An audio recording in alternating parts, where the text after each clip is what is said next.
Hi friends, great day to all. Welcome back to rainbow talk channel. இன்றைக்கி நம்ம பார்க்க போகிற வீடியோ எதை பற்றினா ரொம்பவே பயனுள்ள தகவல். இது என்னென்னா, நான் நிறைய ட்ரீட்மெண்ட் பார்த்துட்டேன் சிஸ்டர், எனக்கு சக்ஸஸ் கிடைக்கல.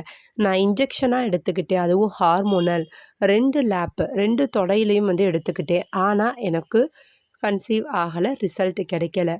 அதற்கு மாற்றாக எனக்கு உடம்பு தான் வெயிட் போடுது. என்ன பண்ணுறதுன்னு புரியலை. நான் ட்ரீட்மெண்ட் எடுக்காமல் கன்சீவ் ஆகணும்னா என்ன பண்ணுறது? அதுக்கு ஏதாவது ஒரு ஐடியா இருந்தால் சொல்லுங்கள் அப்படின்னு கேட்டிருந்தாங்க. இவங்க கேட்டு எனக்கு 2-3 டேஸ் ஆகிடுச்சு. என்னால் தான் உங்களுக்கான வீடியோ போட முடியல. ஃபர்ஸ்ட் ஆஃப் ஆல் நான் ஒரு சாரி கேட்டுக்கிறேன். கண்டிப்பாக நீங்கள் கேட்டிங்கன்னா ஒரு இம்மீடியட்டாக வீடியோ போடுற மாதிரி நான் அதற்கான ரெடி பண்ணுறேன். இப்போ நம்ம தெரிஞ்சுக்க போகிறது என்னென்னா, இந்த ட்ரீட்மெண்ட்டை எடுக்காமல் ப்ரெக்னென்சி ஆகணும்னா என்னென்ன பாசிபிலிட்டிஸ் இருக்குது, அதை பற்றி தான் நம்ம பார்க்க போகிறோம்.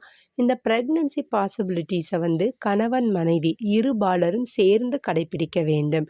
ஏன்னா இருவரில் எவருக்கென்னாலும் குறைபாடு இருக்கலாம். கணவனுக்கு இருக்கலாம் அல்லது மனைவிக்கு இருக்கலாம். இன்னும் சில பேருக்கு பார்த்திங்கன்னா இருபாலருக்குமே கணவனுக்கும் குறைகள் இருக்குது, மனைவிக்கும் குறைகள் இருக்குது. இப்போ என்ன பண்ணால் நம்ம இயர்லியராக கன்சீவ் ஆக முடியும், அதை பற்றி தான் இந்த வீடியோவில் நம்ம தெரிந்து கொள்ள போகிறோம். ஸோ ப்ளீஸ் வீடியோவை ஸ்கிப் பண்ணாமல் பாருங்கள். அப்போ தான் நான் சொல்ல வர இன்ஃபர்மேஷன் புரிய வரும். முதல்ல நான் இந்த ட்ரீட்மெண்ட்டை எடுத்துட்டேன். இந்த ட்ரீட்மெண்ட்டை எடுத்ததுக்கப்புறம் நான் டயர்டாகிட்டேன். ட்ரீட்மெண்ட் எடுக்கவே பிடிக்கலை. அதனால் இந்த ட்ரீட்மெண்ட் எடுத்தனால என்னுடைய பாடி வெயிட் அதிகமாகிருக்கு. முதல்ல இதற்கான காரணம், உங்களுக்கு உடல் எடை வெயிட் அதிகமாக இருந்துச்சுன்னா கம்பல்சரி குறைக்க வேண்டும். உங்களுடைய வெயிட்டை வித்தின் 60 மெயின்டைன் பண்ணணும். ஹைட்டோட பொறுத்து தான் வெயிட் கால்குலேட் பண்ண முடியும். நீங்கள் ஹைட்டாக இருந்தீங்கன்னா உங்கள் வெயிட்டை வித்தின் 65-60 கேஜிக்குள்ளே கொண்டு வாங்க. இல்லை நான் குள்ளமாக தான் சிஸ்டர் இருப்பேன் அப்படின்னா, இல்லை நார்மல் ஹைட்டில் இருப்பேன் அப்படின்னாலும் 50 அல்லது 55 கிலோவிற்குள்ளாக உங்களுடைய வெயிட்டை மெயின்டைன் பண்ணணும். என்ன பண்ணுறது? நடைப்பயிற்சி சிறந்த ஒன்று. காலை மாலை 2 வேளையும் நடைப்பயிற்சி செய்ய வேண்டும். அதிலும் சூரிய வெளிச்சம் இருக்கின்ற நேரத்தில் நடைப்பயிற்சி மேற்கொள்ளும்போது இதில் இருக்கின்ற விட்டமின் டி கருமுட்டை வளர்ச்சிக்கே உரித்தான AMH ஆன்டி முலேரியன் ஹார்மோனின் அளவை இயற்கையான முறையில் அதிகப்படுத்துவதற்கு ரொம்ப ஹெல்ப்ஃபுல்லாக இருக்கும். அதற்கு மிக மிக முக்கியம் விட்டமின் டி. அது நம்ம டைரக்ட் சன்லைட்லேருந்தே கிடைக்கிது. இன்னும் ஒரு சிலருக்கு ப்ரெக்னென்சி டிலே ரீசன் பார்த்திங்கன்னா விட்டமின் டி டெஃபிஷியன்சின்னு மென்ஷன் பண்ணியிருப்பாங்க. அதுக்கு டேப்லெட்ஸ்லாம் கூட எடுக்க சொல்லியிருப்பாங்க. டேப்லெட்ஸும் எடுத்துக்கோங்க. அதுக்கு முன்னாடி நமக்கு டைரெக்டாக அந்த சன்லைட்டில் கிடைக்கிறனால இதையுமே எடுத்துக்கொள்வது சிறந்தது. அடுத்து என்ன பண்ணுறதுங்க? நாங்கள் என்ன டிப்ஸை ஃபாலோ பண்ண இயர்லியாக கன்சீவ் ஆக முடியும்? முதல்ல ஆண்களை பார்க்கும்போது கணவர் தினசரி வேலை குல்கந்து எடுத்துக்கொள்ள வேண்டும். கணவன் மனைவி இருபாலரும். இந்த குல்கந்து அப்படிங்கிறது பன்னீர் ரோஜா இதழில் தயாரான ஒரு மருந்து.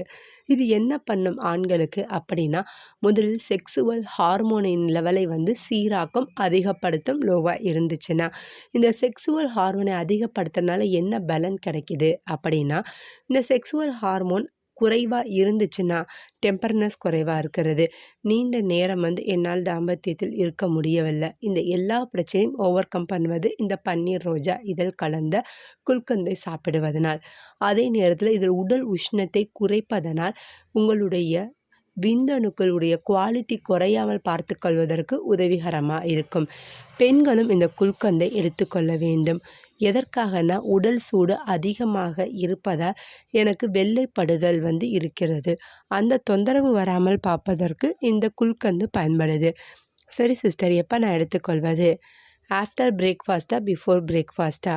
எப்பயுமே காலை உணவு எடுப்பதற்கு ஒரு அரை மணி நேரத்திற்கு முன்னாடி ஒரு டீஸ்பூன் எடுத்துக்கொள்ள வேண்டும். கணவர் 1 டீஸ்பூன், மனைவி 1 டீஸ்பூன். இப்படி எடுத்துக்கொண்டு வரும்போது நாளளவில் உங்களுடைய ப்ராப்ளம் கொஞ்சம் கொஞ்சமாக குறைய ஆரம்பிக்கும். 2வது, அதிக நேரம் தூக்கம் வேண்டும். அதே நேரம் அதிக நேரம் இருவரும் மனம் விட்டு பேச வேண்டும். இந்த தூக்கம் கெடுவதால் பல நோய்கள் வருது. முக்கியமாக ஹார்மோனல் இம்பேலன்ஸ் வருவதனால் கரு வளர்ச்சி பாதிக்கிறது. ஸோ ஆழ்நிலை உறக்கம் குறைந்தது 8 மணி நேரம் தேவை. இருபாலரும் பரஸ்பரம் பேச வேண்டும். நான் ஓவுலேஷனால தான் சிஸ்டர் ஒன்றா இருப்பேன், நாங்கள் அந்த நாளில் தான் பேசிப்போம். இந்த மாதிரி நம்ம ஒரு குறிப்பிட்ட நாட்களுக்குள்ளே ஒரு வரையறை செய்ய முடியாது. கணவன் மனைவி இருபாலருமே உங்களுடைய ஃபீலிங்ஸை நீங்கள் டே டு டேல என்ன ஃபீல் பண்ணுறீங்க, எத்தனை பேரை மீட் பண்ணுறீங்க, ஏதாவது ஒரு டாபிக் வேணும் 2 பேரும் பேசுகிறதுக்குன்னா, அதுக்கு உங்களுக்கான டாப்பிக்கை அதை எடுத்துக்கோங்க. ஸோ நீ ஏதாவது மூவி பார்த்தேன், இந்த மாதிரி உங்களோட கான்வர்சேஷனை வந்து ஸ்டார்ட் பண்ண ஆரம்பிக்கணும். அது நாளடைவில் என்ன ஆகும்னா 2 பேருக்கும் ஒரு மியூச்சுவல் அண்டர்ஸ்டாண்டிங்கை வந்து இன்னும் பலப்படுத்தும். அது உங்களோட செக்ஸுவல் ஹார்மோன் லெவலை அதிகப்படுத்தி கருத்தரிப்பதற்கான வேலையை வந்து மிக விரைவிலேயே அது உங்களுக்கு உருவாக்கி கொடுக்கும். இதுக்கு மிக மிக தேவை பரஸ்பரம். 2 பேரும் வந்து அதிக நேரம் பேசிக்கொள்வது. அடுத்தது என்ன பண்ணணும்? நான் சொல்ற இந்த டிப்ஸு கண்டிப்பாக எடுத்துக்கொள்ள வேண்டும். என்னன்னா, ஆண்களை பொறுத்தவரையில் அரச மரத்தினுடைய கொழுந்து இலைகள் வந்து எடுத்துக்கொள்ள வேண்டும். வாரத்திற்கு 2 நாட்கள். கொழுந்து இலைனா அப்படியே லைட் க்ரீனில் இருக்கும். டார்க் க்ரீன் இல்லாமல் லைட் க்ரீனில் இருக்கிறோம். அதுதான் கொழுந்து இலை அப்படிம்பாங்க. அதில் 3 இலைகளை நல்லா எடுத்து வாஷ் பண்ணி பற்களால் மென்று கடித்து சுவைக்க வேண்டும். முழுங்க முடியாவிட்டால் சாற்றை மட்டும் உள்ளே இறக்கி கொண்டு அதனுடைய கசடை வந்து வெளியே துப்ப வேண்டும். இது என்னைக்கு தலை குளிக்கிறீங்களோ அன்னைக்கு அரச மரத்துடைய இலைகளை வந்து ஆண்கள் பயன்படுத்த வேண்டும். அரச மரை அது ஒரு அரசனுக்கான இலை. வம்சம் தளர வேண்டுமென்றால் அரச மரத்தின் அடியிலே பிள்ளையாரை சுற்ற வேண்டும் அப்படிங்கிறது ஒரு ஐதீகம் இருக்குது. அதே மாதிரி அரசன் வேண்டும், வீட்டுக்கு ஒரு குழந்தை சத்தம் வேண்டும் அப்படிங்கிறவங்க தாராளமாக இப்போ நான் சொன்ன மாதிரி வாரத்திற்கு 2 முறை தலை குளிக்கும் நாட்களில் கட்டாயமாக அரச மரத்தினுடைய கொழுந்து இலைகள் 3 இலைகளை வந்து சாப்பிட வேண்டும். பெண்கள் என்ன பண்ண வேண்டும்? பையை மற்றும் கருமுட்டை இருக்கின்ற இடத்தை சுத்திகரிக்க வேண்டும். கசடுகளை வெளியேற்ற வேண்டும். அதற்கு நீங்கள் பயன்படுத்துவது இழந்த இலையை எடுத்துக்கொள்ள வேண்டும். இதை எப்படி முறையாக பயன்படுத்த வேண்டும் அப்படின்னா, மாதவிடாய் ஆன நாட்கள் மட்டுமே ஒவ்வொரு மாதமும் தொடர்ந்து பயன்படுத்த வேண்டும். இதை பவுடராக கிடைச்சாலும் பயன்படுத்தலாம். இதை நீங்கள் இலைகளாக வாங்கும்போது உள்ளங்கை கொள்கிற அளவுக்கு எடுத்துக்கொண்டு சீரகம் 1/4 டீஸ்பூன், மிளகு 5, பூண்டு பெரிய பல் 2 இது 2ஐயும் அரைத்து மை போல் அரைச்சி எடுத்து விழுதாக முழுங்க வேண்டும். இது பவுடராக தான் சிஸ்டர் கிடைக்கிது அப்படின்னா சீரகம், மிளகு இது 2த்தையும் வந்து பொடி பண்ணி எடுத்துக்கோங்க. பூண்டை நல்லா 1க்கு 2 நல்லா தட்டி இப்போ நீங்கள் இப்போ கலந்து வச்சுருக்க பவுடரோட கலந்து வந்து குடிக்க வேண்டும். இப்படி எடுத்துக்கொண்டு வரும்போது கர்ப்பப்பை சுத்திகரித்து கருமுட்டை இழக்கின்ற இடமும் சுத்திகரித்து விரைவிலேயே கரு உருவாகுவதற்கான வாய்ப்புகள் இருக்கிறது. இது எல்லாவற்றையும் மிக முக்கியமானது என்ன அப்படின்னா, எப்பொழுது தாம்பத்தியம் இருக்க வேண்டும்? இந்த குறிப்பிட்ட நாட்களில் மட்டுமா அப்படின்னா, மென்சஸ் எப்போ முடிகிறதோ அதில் இருந்து 2 நாட்கள் விட்டுவிடுங்க. எனக்கு 5 நாள் மென்சஸ் ஆவேன் அப்படின்னா 7வது நாளில் இருந்து ஒன்றாக இருங்க. 1 நாள் விட்டு 1 நாள் வந்து இருக்க வேண்டும். அதே நேரத்தில் ஆண்கள் உங்களுடைய ஸ்பெர்மை 2 நாட்களுக்கு ஒரு முறை கட்டாயமாக வெளியேற்ற வேண்டும். ஏன்னா ஸ்பெர்ம் வெளியேறாமல் இருந்தால் அது டெட் செல்லாக மாறிவிடும்.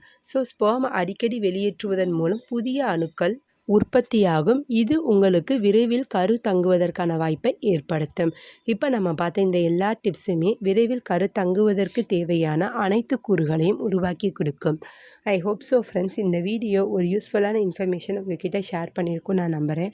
அப்படி யூஸ்ஃபுல்லாக இருந்துச்சு நீங்கள் நினச்சிங்கன்னா மறக்காமல் நம்ம சேனலுக்கு லைக் பண்ணி ஷேர் பண்ணுங்கள். மேலும் உங்களுக்கு எது போன்ற வீடியோக்கள் வேண்டும் என்பதையும் கீழே இருக்க கமெண்ட் செக்ஷனில் மென்ஷன் பண்ணுங்கள். உங்களுக்கான வீடியோ விரைவிலேயே அப்டேட் ஆகும். தேங்க்ஸ் ஃபார் வாட்சிங்.